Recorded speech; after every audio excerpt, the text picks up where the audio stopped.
მაშ დღევანდელი ჩვენი გაკვეთილის თემა რა არის? წილადები, წილადი. რა დავხაზეთ? რა ქვია ამ ფიგურას? ფიგურას რა ქვია? მართკუთხედი. ნუ დაიბნევით. ფიგურას რა ქვია? მართკუთხედი. რა უქენით მერე ამ მართკუთხედს? თანმიმდევრობა გაიხსენ. დიახ, გავყავით შუაზე. ანუ ორ როგორ ნაწილად? ორ ტოლ. აუცილებლად უნდა დავაყოლოთ სიტყვა ორ ტოლ ნაწილად. თორე წილადებთან ისე ვეღარ გვექნება საქმე, რასაც ახლა ჩვენ ვაპირებთ, რომ მერე დავთვალოთ ყველაფერი. კი ბატონო, გავყავით ორ ტოლ ნაწილად. თითოეულ ნაწილს რა დავარქვით? მივაწერეთ ყველა.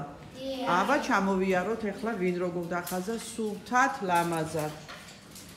ოჩახ, კარგია, ოჩახ, დედა რა კარგები ხარ, რა კარგი ბავშვები ხარ. აი ეს რატო გავაფერადეთ?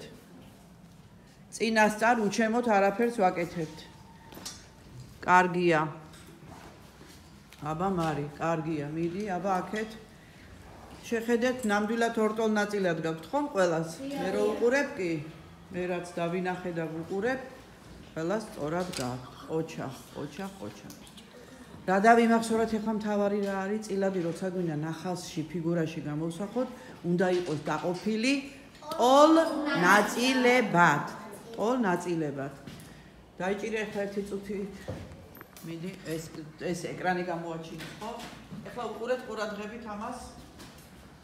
აი ახლა მე ავიღებ ისევ ფიგურას და მოდი აი გავხაზა. მოდი იყოს იგივე ზომის, ხო? ესე იყო. ახლა ავიღებ ხაზს და ესე გავყოთ.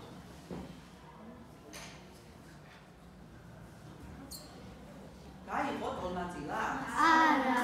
აი ახლა ან ერთს, ან მეორეს, აი აქ, ან ერთს, ან მეორეს, ბავშვები, ან ამას, აი ამას, ან ამას.